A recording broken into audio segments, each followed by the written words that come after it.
الحمد لمن قدر خيرا وخبالا والشكر لمن صور حسنا وجمالا والشكر لمن صور حسنا وجمالا فرد صمد عن صفة الخلق بريئون فرد صمد عن صفة الخلق بريئون رب أزلي خلق الخلق كمالا رب أزلي خلق الخلق كمالا لا ضد ولا ند ولا حد لمولى لا ضد ولا ند ولا حد لمولى الآن كما كان ولم يلق زوالا الآن كما كان ولم يلق زوالا قالوا سبحانك لا علم لنا إلا ما علمتنا إنك أنت العليم الحكيم الحمد لله শহীদনগর পূর্বপাড়া অলুরটেক জামে মসজিদ ও যুব সমাজের উদ্যোগে আজকের এই মাহফিলের সম্মানিত সভাপতি উপস্থিত হযরত বুজুর্গ উলামায়ে কেরাম সম্মুখপানে উপস্থিত দিন প্রিয় ইসলাম প্রিয় যুবক ভাইয়েরা বৃদ্ধ বাবারা পর্দার আড়ালের মা ও বোনেরা আল্লাহ রাব্বুল আলামিনের বিশেষ রহমত যে আমরা এই বরকতি মাহফিলে বরকতি মজলিসে আল্লাহ রাব্বুল আলামিন উলামাদের সোহবতে কিছু সময় ধৈর্য ধরে বসে আলেমদের মুখ থেকে দ্বীনি কথাবার্তা বলা এবং শোনার ব্যবস্থা করে দিয়েছেন। এটা আল্লাহ রাব্বুল আলামিনের একটা বিশেষ রহমত। কারণ পৃথিবীর মধ্যে একজন ঈমানদারের জন্য আল্লাহ রাব্বুল আলামিনের পক্ষ থেকে সব থেকে গুরুত্বপূর্ণ যে নিয়ামতটি হচ্ছে বান্দার জন্য নেক কাজের অংশগ্রহণ করতে পারা, নেক কাজের সুযোগ পাওয়া, আল্লাহর হুকুমের ইত্তিবা করার তৌফিক হওয়া। কারণ আমার আপনার মতো হাজারো মানুষ এই অঞ্চলে বসবাস করে, কিন্তু তাদের পক্ষে এখন পর্যন্ত এই জান্নাতি পরিবেশে আসার তৌফিক হয় নাই। আল্লাহ রাব্বুল আলামিন আমাদেরকে হাজারো মানুষ থেকে বাছাই করে এই জান্নাতি পরিবেশে আলেমদের সোহবতে আসার তৌফিক দান করেছেন। এই জন্য আমরা উচ্চ সুরে আমরা কালিমাতুশ শুকর আদায় করি, সকলে বলি আলহামদুলিল্লাহ। সম্মানিত উপস্থিত, আমি আপনাদের সম্মুখে কুরআনুল কারীম থেকে ছোট্ট একটা আয়াত এবং অসংখ্য হাদিস থেকে ছোট্ট একটা হাদিস আপনাদের সম্মুখে পাঠ করছি। আয়াত এবং হাদিসকে সামনে রেখে কিঞ্চিত আলোচনা করার প্রয়াস চালাবো ইনশাআল্লাহ। আমি যেই হাদিসটা পাঠ করছি হযরত আব্দুল্লাহ ইবনে উমর রাদিয়াল্লাহু আনহু থেকে বর্ণিত। তিনি বলেন, ক্বালান নবী সাল্লাল্লাহু আলাইহি ওয়াসাল্লাম, আল্লাহর রাসূল সাল্লাল্লাহু আলাইহি ওয়াসাল্লাম ইরশাদ করেন, ইন্না হাযিহিল কুলুবা তাসতাউ কামা ইয়াসদাউল হাদীদু ইযা আসাবাহুল মা। ক্বিলা ইয়া রাসূলাল্লাহ ওয়া মা জিলাউহা? ক্বালা কাসরাতু যিকরিল মাউত ওয়া তিলাওয়াতুল কুরআন। হযরত আব্দুল্লাহ ইবনে উমর রাদিয়াল্লাহু আনহু বর্ণনা করেন, আল্লাহর রাসূল সাল্লাল্লাহু আলাইহি ওয়াসাল্লাম ইরশাদ করেছেন, আল্লাহ রাসূল বলেন, ইন্না হাযিহিল কুলুবা তাসতাউ, যে মানুষের কলবের মধ্যে মরিচা পড়ে, কামা ইয়াসদাউল হাদীদু ইযা আসাবাহুল মা, যেমন ভাবে লোহার মধ্যে পানি পড়ার কারণে মরিচা পড়ে, তেমনি ভাবে মানুষের অন্তরেও মরিচা পড়ে। সাহাবায়ে কেরামগণ আরজ করলেন, ক্বালু ইয়া রাসূলুল্লাহ ওয়া মা জিলাউহা, ওগো নবীজি এই মরিচা দূর করার উপায় কি? আল্লাহর রাসূল সাল্লাল্লাহু আলাইহি ওয়াসাল্লাম বলেন, ক্বালা কাসরাতু যিকরিল মাউত ওয়া তিলাওয়াতুল কুরআন, যে অধিক পরিমাণ মৃত্যুর কথা স্মরণ করা এবং অধিক পরিমাণ কুরআন তেলাওয়াত করা, এই দুটো জিনিস যদি কেউ করতে পারে, আল্লাহ রাসূল বলেন আল্লাহ রাব্বুল আলামিন তার অন্তরের ময়লা দূর করে দিবেন।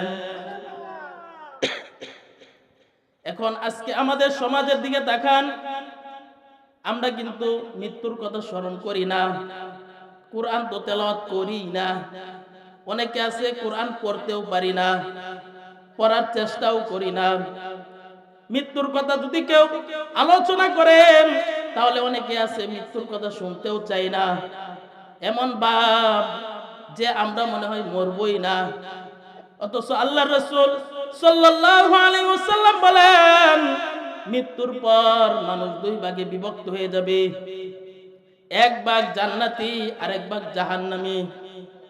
সুনানে তিরমিজি 2460 নম্বর হাদিস, আল্লাহর রাসূল সাল্লাল্লাহু আলাইহি ওয়াসাল্লাম বলেন, ইন্নামাল কবরু রাউদাতুম মিন রিয়াদিল জান্নাহ আও হুফরাতুম মিন হুফারিন নার।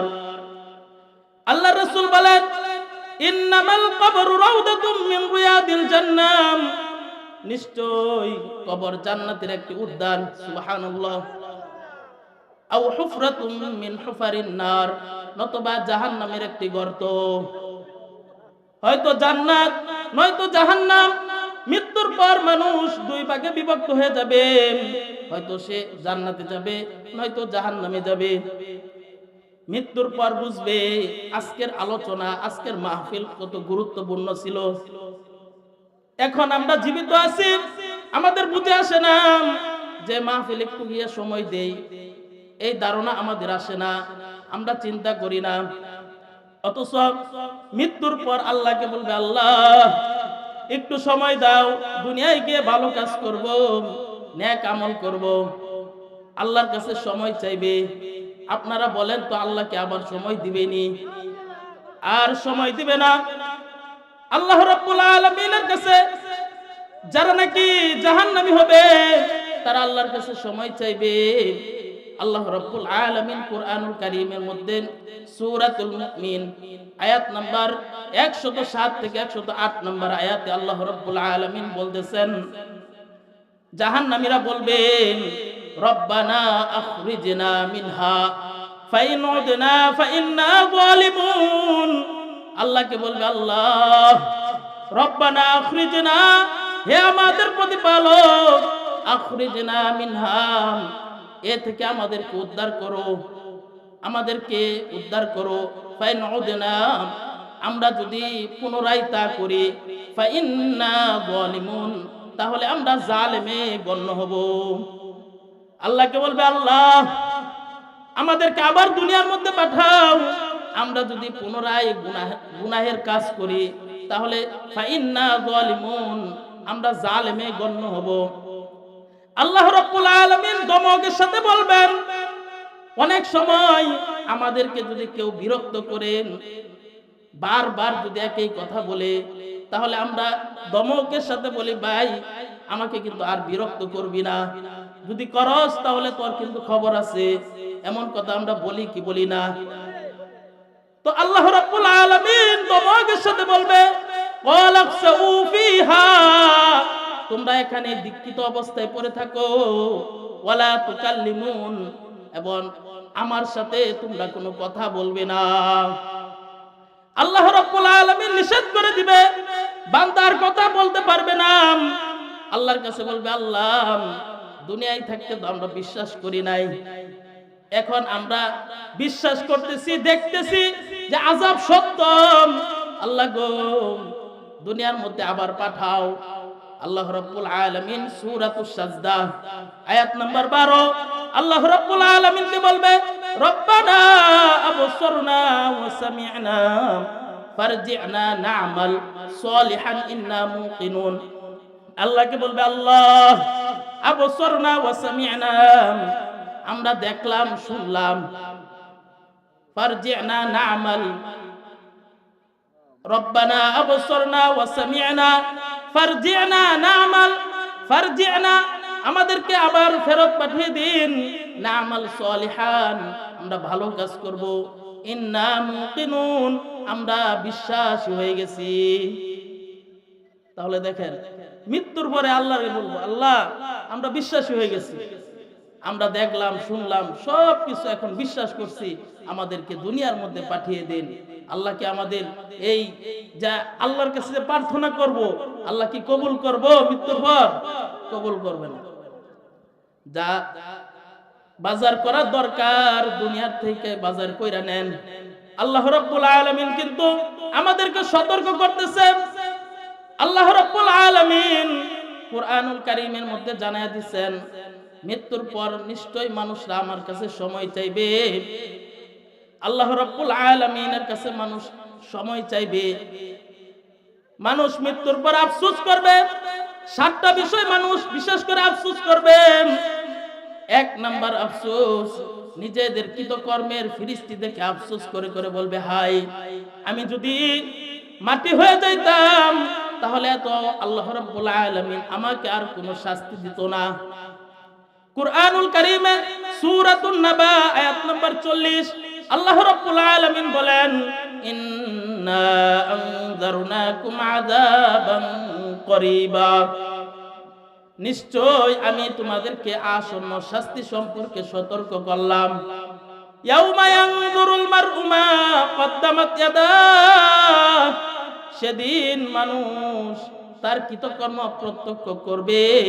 ওয়া ইয়াকুলুল কাফিরু, এবং অবিশ্বাসী বলবে ইয়া লাইতানি, হায় আফসোস, কুনতু তুরাবা, যদি আমি মাটি হয়ে যাইতাম। মৃত্যুর পর এই আযাব দেখে আল্লাহকে বলবে আল্লাহ যদি আমাকে মাটি বানায় দিতা তাহলে তো কতই না ভালো হইতো, আযাব থেকে বাঁচা যাইতাম। কারণ মৃত্যুর পর পর ওই আযাব শুরু হয়। সুতরাং আযাব তো বেশি দূরে নয়, সন্নিকটেই। আর কিয়ামতের আযাবও বেশি দূরে নয়, খুব কাছেই। মৃত্যুর পর মানুষের সামনে আমলনামা পেশ করা হবে। আমলনামা যদি ভালো হয় তাহলে তার জন্য জান্নাত তৈরি হয়ে যাবে, আর যদি আমল খারাপ হয় আল্লাহর তৈরি জাহান্নামের মধ্যে নিক্ষেপ করা হবে। হযরত আব্দুল্লাহ ইবনে আমর ও হযরত আবু হুরায়রা রাদিয়াল্লাহু আনহু বর্ণনা করেন কিয়ামতের দিন এই সমগ্র ভূপৃষ্ঠ এক সমতল ভূমি হয়ে যাবে। এখানে দুনিয়ার সৃষ্টি শুরু থেকে শেষ পর্যন্ত যত জিন ইনসান আল্লাহ রাব্বুল আলামিন এই পৃথিবীর মধ্যে যাদেরকে সৃষ্টি কইরা পাঠাইছে তাদের বিচার কাজ সম্পূর্ণ হবে। এমনকি গৃহপালিত পশুর বিচার কাজ সম্পূর্ণ করা হবে। এক পশু যদি আরেক পশুকে গুঁতো দিয়ে কষ্ট দিয়ে থাকে এই বিচার কাজও সম্পূর্ণ করা হবে। এই দৃশ্য, এই বিচার কাজ সম্পূর্ণ করার পর আল্লাহ রাব্বুল আলামিন এই পশুদেরকে বলবেন যে তোমরা মাটি হয়ে যাও, তারা সাথে সাথেই মাটি হয়ে যাবে। এই দৃশ্য কাফের বেঈমান মুশরিকরা দেখে বলবে ইয়া লাইতানি কুনতু তুরাবা, হায় আফসোস আমরাও যদি মাটি হয়ে যাইতাম তাহলে তো আল্লাহ রাব্বুল আলামিন আমাদেরকে কোনো শাস্তি দিতে পারতো না। আল্লাহ রাব্বুল আলামিন কি আমাদের এই দোয়া কি কবুল করব? মৃত্যুর পর আর কোনো মৃত্যু নাই, মৃত্যু একটাই। এই দুনিয়ার মধ্যে আমরা কিছুদিনের জন্য আসছি মুসাফির, কবরে অবশ্যই যাইতে হবে। কবরে অবশ্যই যাইতে হবে, কবরের শাস্তির সম্মুখীন হতে হবে। যদি আমরা ভালো কাজ না করি তাহলে অবশ্যই কবরে গিয়ে শাস্তির সম্মুখীন হতে হবে। আর যদি ভালো কাজ করি আল্লাহর হুকুম মানি, আল্লাহ রাব্বুল আলামিন ওয়াদা করেন যে আমি আমার মুমিন বান্দাকে জান্নাতে প্রবেশ করাবো। আল্লাহ রাব্বুল আলামিনের কাছে 2 নাম্বার যে আফসোস করবেন আল্লাহ রাব্বুল আলামিনের কাছে বলবে, আল্লাহ আরেকটা সুযোগ দাও, দুনিয়ার মধ্যে যাই, গিয়ে কিছু নেক আমল করি। সূরাতুল ফাজর আয়াত নম্বর 23 থেকে 25 নম্বর আয়াত, আল্লাহ রাব্বুল আলামিন বলেন, ওয়াজি আয়াউমা ইদিন বিজাহান্নাম, সেদিন জাহান্নামকে উপস্থিত করা হবে। ইয়াউমা ইযি ইয়াতাযাক্কারুল ইনসান, আর সেদিন মানুষ স্মরণ করবে। ওয়া আন্না লাহু যিকরাম, কিন্তু সেই স্মরণ তাদের কি কাজে আসবে? ওই দিন যদি আমরা স্মরণ করি, তাহলে কি সেই স্মরণ আমাদের কোনো কাজে আসবে নাকি? কোনো কাজে আসবে না। আল্লাহ রাব্বুল আলামিন বলতেছেন, ইয়াউমা ইযি ইয়াতাযাক্কারুল ইনসান ওয়া আন্না লাহু যিকরাম, সেদিন মানুষ কিন্তু স্মরণ করবে, সেই স্মরণ তাদের কোনো কাজে আসবে না। ইয়াকুলু ইয়া লাইতানি, সে বলবে হায় আফসোস, কদ্দামতু লি হায়াতি, আমি যদি আমার এই জীবনের জন্য আগে কিছু নেক আমল পাঠাইতাম। ফায়াউমা ইযিল্লা ইউআযিবু আযাবাহু আহাদ, ওই দিন আল্লাহর আযাবের চাইতে বড় আযাব আর কেউ দিতে পারবে না। ওই দিন এমন ভাবে আযাব দেওয়া হবে, আল্লাহ রাব্বুল আলামিন এমন ভাবে আযাব দিবেন, মনে হবে ছোট, কিন্তু এই আযাব কিন্তু এত বড় হবে কেউ সহ্য করার ক্ষমতা পর্যন্ত রাখে না।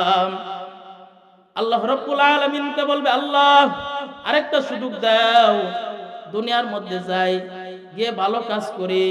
আল্লাহ রাব্বুল আলামিন জানায় দিতেছেন সূরাতুল হাক্ক 25 থেকে 31 নম্বর আয়াত, আল্লাহ রাব্বুল আলামিন বলেন, ওয়া আম্মা মান উতিয়া কিতাবাহু বিশিমালিম, আর যার আমলনামা বাম হাতে দেওয়া হবে, ফায়াকুলু ইয়া লাইতানি লাম উতা কিতাবিয়া, সে আফসোস করে বলবে হায় আফসোস, কতই না ভালো হইতো যদি আমার আমলনামা আমাকে দেওয়াই না হতো।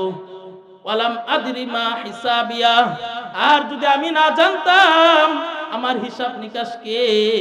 ইয়া লাইতাহা কানাতিল কাদিয়াম, মৃত্যুই যদি আমাকে নিঃশেষ করে দিত। ইয়া লাইতাহা কানাতিল কাদিয়া, মৃত্যুই যদি আমাকে নিঃশেষ করে দিত। মা আগনা আন্নি মালিয়া, আজকে আমার ধন সম্পদ আমার কোনো কাজে আসলো না। হালাকা আন্নি সুলতানিয়া, আর আমার রাজত্ব আমার প্রভুত্ব আমার হতে বিলুপ্ত হয়েছে। খুযুহু ফাগুল্লু, এই সমস্ত লোকদের ব্যাপারে বলা হবে যে তাদেরকে জাহান্নামের বেড়ি পরিয়ে দাও। সুম্মাল জাহিম সাল্লু, অতঃপর তাদেরকে জাহান্নামে নিক্ষেপ করা হবে। নাউজুবিল্লাহ। তাহলে দেখেন, দুনিয়ার মধ্যে যদি আমরা ভালো কাজ না করি, আল্লাহর হুকুম যদি বাস্তবায়ন না করি, তাহলে কিন্তু আযাবের সম্মুখীন হতেই হবে। এই জন্য আমরা ভালো কাজ করব, ভালো কাজ করে আমরা আল্লাহকে খুশি করব, নিজের কবর আমরা সুন্দর করব। যদি করতে পারি তাহলে কিন্তু আমরাই সফল কাম হব।